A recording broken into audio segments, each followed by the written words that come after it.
नमस्कार, दिल्ली न्यूज में आपका बहुत बहुत स्वागत है। चलिए देखते हैं आज की 25 फटाफट काम की और महत्वपूर्ण बड़ी खबरों को। पर इससे पहले वीडियो को लाइक करना बिल्कुल न भूलें। दिल्ली वालों के लिए गुड न्यूज, अगले 1 साल में जमीन पर उतरेगी 4 बड़ी परियोजनाएं। आम आदमी पार्टी की सरकार ढांचा के विकास के मामले में जिन परियोजनाओं को 10 साल में भी आगे बढ़ाने की हिम्मत नहीं जुटा पाई, यहां तक कि उनका व्यवहार्यता अध्ययन भी नहीं करा सकी। दिल्ली में सत्तासीन होने पर भाजपा कर रेखा गुप्ता सरकार ने 3 माह में ही इसे पूरा कर दिखाया है। सरकार के निर्देश पर लोक निर्माण विभाग ने तत्परता दिखाते हुए 4 बड़ी परियोजनाओं पर काम शुरू करने के लिए व्यवहार्यता अध्ययन के लिए टेंडर जारी कर दिया है। इनमें पहाड़गंज क्षेत्र से गुजरने वाली देश बंधु गुप्ता रोड लाल बत्ती पर फ्लाईओवर का निर्माण, सोनिया विहार में 6 किलोमीटर लंबे एलिवेटेड कॉरिडोर, शादीपुर में अंडरपास व ITO चौक पर फ्लाईओवर के निर्माण की परियोजना शामिल है। बिहार विधानसभा चुनाव में आपने अकेले चुनाव लड़ने का किया ऐलान। बिहार में होने वाले विधानसभा चुनाव से पहले अरविंद केजरीवाल की आम आदमी पार्टी ने बड़ा ऐलान किया है। पार्टी ने कहा कि वो चुनाव में अपने उम्मीदवार उतारेगी। आम आदमी पार्टी के राज्यसभा सांसद संजय सिंह ने पटना पहुंचने पर मंगलवार को कहा कि आप विधानसभा का चुनाव मजबूती से लड़ेगी। सीटों आदि को लेकर यहाँ के साथी और केंद्रीय नेतृत्व तय करेंगे। IIT दिल्ली दुनिया के 123 संस्थानों में शुमार, रैंकिंग की लिस्ट हुई जारी। भारतीय प्रौद्योगिकी संस्थान दिल्ली की दुनिया के टॉप 123 संस्थानों में शुमार हो गया है। संस्थान ने 2 सालों में 70 पायदान उछाल के साथ लंदन में जारी QS वर्ल्ड यूनिवर्सिटी रैंकिंग 2026 में 123वां रैंक हासिल किया है। पिछले साल इसे 150वां रैंक मिला था, जबकि IIT बॉम्बे को 11 पायदान गिरावट के साथ 129वां रैंक मिला है। एक दशक में भारतीय शिक्षण संस्थानों की हिस्सेदारी 318% बढ़ी है। G20 देशों की सूची में भारत सबसे आगे है। 46 संस्थानों के प्रदर्शन में सुधार है। रैंकिंग में 8 नए संस्थान जुड़े हैं। दिल्ली वालों के लिए गुड न्यूज, धौला कुआं जाम से मिलेगा निजात, पुलिस चौकी तोड़ने वाला प्लान जारी। राजधानी दिल्ली की परेड रोड से धौला कुआं की तरफ आने वाली सड़क पर लगने वाले जाम को खत्म करने के लिए NHI अहम कदम उठाने जा रहा है। इसके लिए धौला कुआं चौक पर मौजूद पुलिस चौकी तोड़कर NH 48 से नारायणा की तरफ मुड़ने वाले रास्ते को चौड़ा किया जाएगा। NHI ने इस कार्य के लिए दिल्ली पुलिस की भूमि एवं भवन विभाग को पत्र लिखकर 1300 वर्ग मीटर जमीन मांगी है। दिल्ली सरकार ने नौकरशाही में किया बड़ा फेरबदल, 23 IAS अधिकारी इधर से उधर। दिल्ली सरकार ने राष्ट्रीय राजधानी में नौकरशाही में बड़ा फेरबदल किया है। दिल्ली सरकार ने 23 IAS अधिकारियों को स्थानांतरित या नया प्रभार सौंपा है। दिल्ली सरकार द्वारा 2000 बैच के अधिकारी दिलराज कौर को सामान्य प्रशासन विभाग का प्रधान सचिव नियुक्त किया गया है। उन्हें समाज कल्याण और अनुसूचित जाति, अनुसूचित जनजाति, अन्य पिछड़ा वर्ग कल्याण का अतिरिक्त प्रभार भी दिया गया है। द्वारका एक्सप्रेसवे की तरह गुरुग्राम में SPR पर बनेगा एलिवेटेड रोड। गुरुग्राम में सदर्न पेरिफेरल रोड को द्वारका एक्सप्रेसवे की तर्ज पर विकसित किया जाएगा। द्वारका एक्सप्रेसवे से लेकर वाटिका चौक तक 3-3 लेन का एलिवेटेड रोड तैयार किया जाएगा। SPR पर जहां जहां चौराहे या तिराहे हैं, वहां पर प्रवेश और निकास की व्यवस्था की जाएगी। इसके डिजाइन को मंजूरी दे दी गई है। अहमदाबाद प्लेन क्रैश के बाद गुजरात पहुंचे केजरीवाल, विजय रूपाणी की श्रद्धांजलि सभा में हुए शामिल।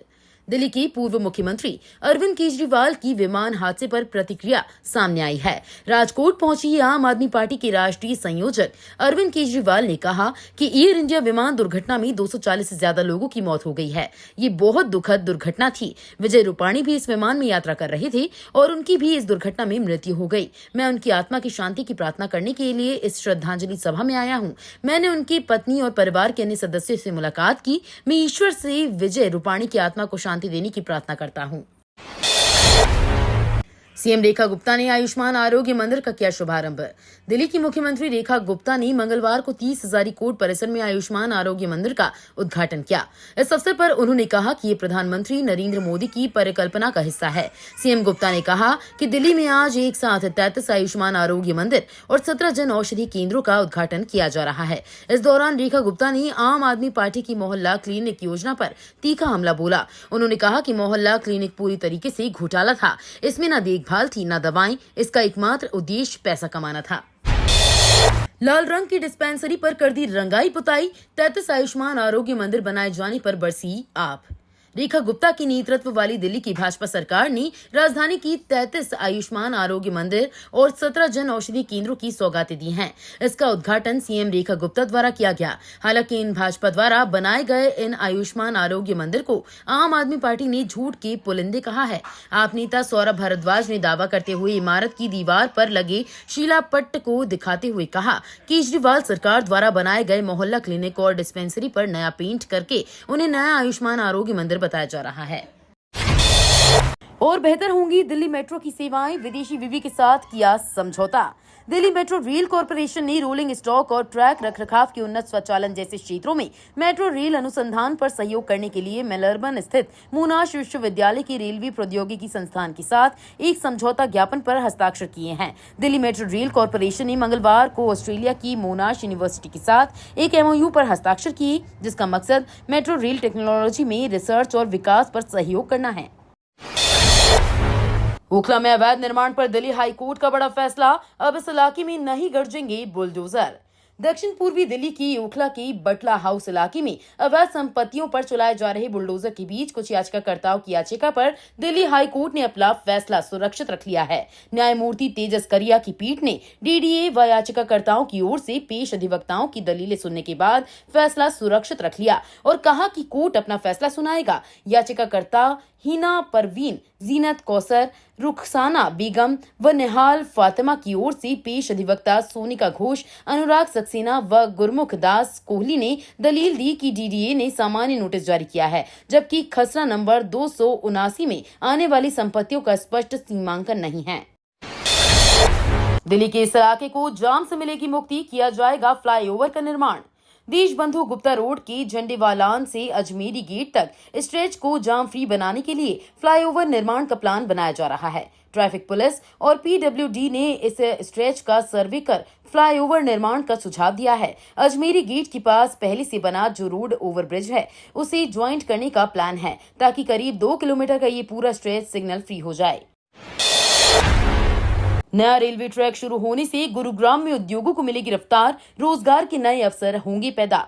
हरियाणा ऑर्बिटल रेल कॉरिडोर के 11.5 किलोमीटर लंबे खंड का शुभारंभ मंगलवार को केंद्रीय मंत्री अश्विनी वैष्णव और मुख्यमंत्री नायब सिंह सैनी संयुक्त रूप से करेंगे। ये खंड मारुति प्लांट को सीधे पालती रेलवे स्टेशन से जोड़ेगा। इसके शुरू होने से उद्योगों को और रफ्तार मिलने की उम्मीद है। Haryana orbital rail corridor Haryana rail infrastructure development corporation limited द्वारा विकसित की जा रही एक महत्वाकांक्षी परियोजना है। 121.7 किलोमीटर लंबा प्रस्तावित कॉरिडोर पलवल से सोनीपत तक है।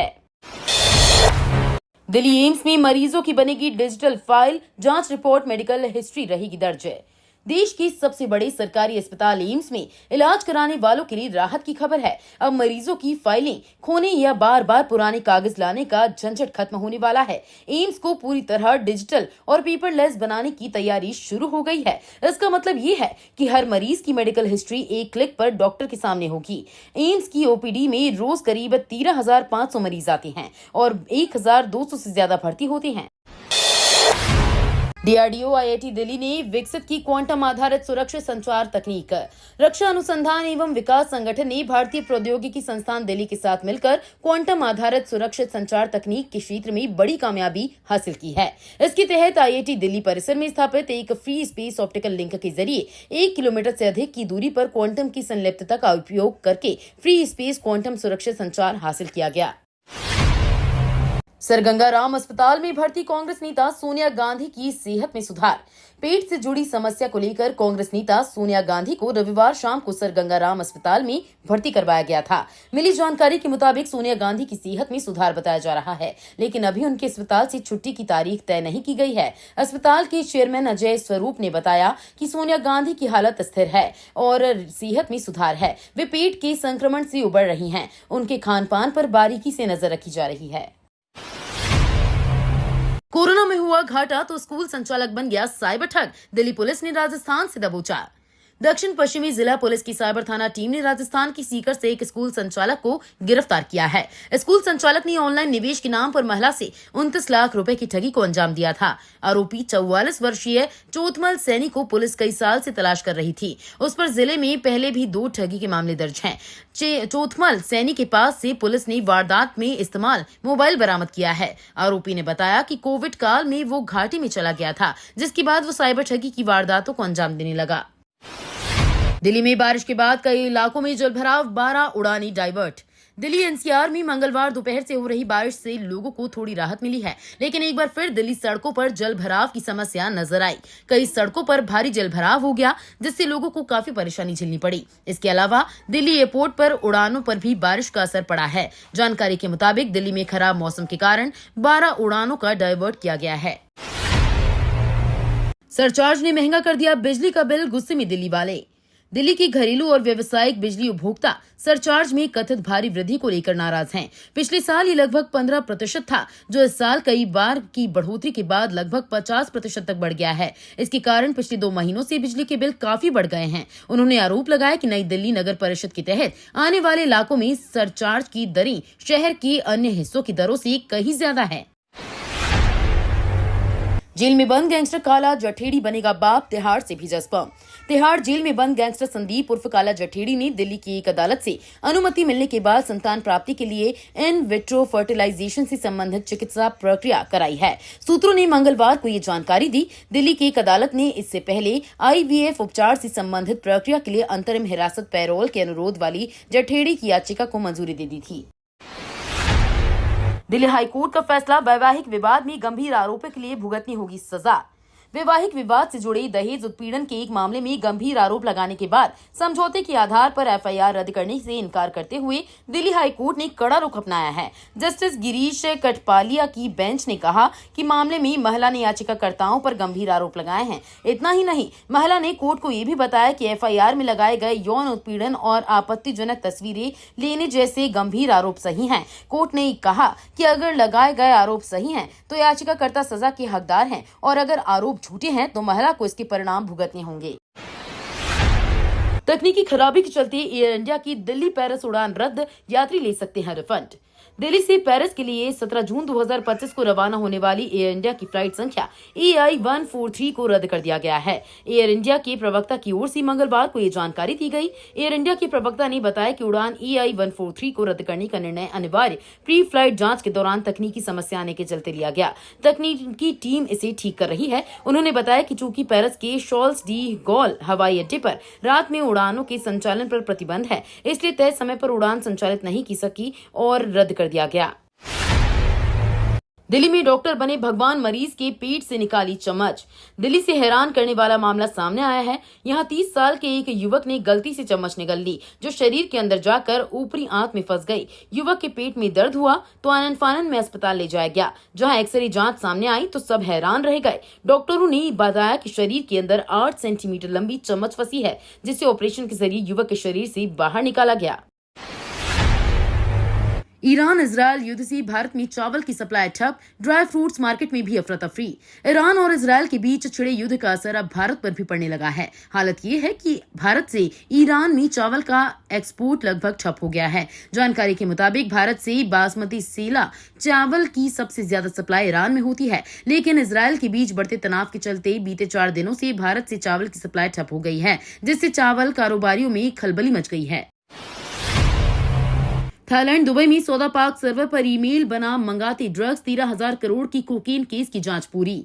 दिल्ली पुलिस की स्पेशल सेल ने 3 राज्यों में छापेमारी और कई गिरफ्तारियों के बाद 13,000 करोड़ की कोकीन की बरामदगी के मामले की जांच पूरी कर ली है। 1,289 किलोग्राम कोकीन व 40 किलोग्राम मारिजुआना की बरामदगी के मामले में कई खुलासे हुए हैं। पुलिस ने दिल्ली में जिस आरोपी तुषार गोयल के महपालपुर इलाके में स्थित गोदाम से कोकीन की अब तक की सबसे बड़ी खेप बरामद की थी, उसके तार अंतर्राष्ट्रीय ड्रग्स तस्करों से जुड़े हैं।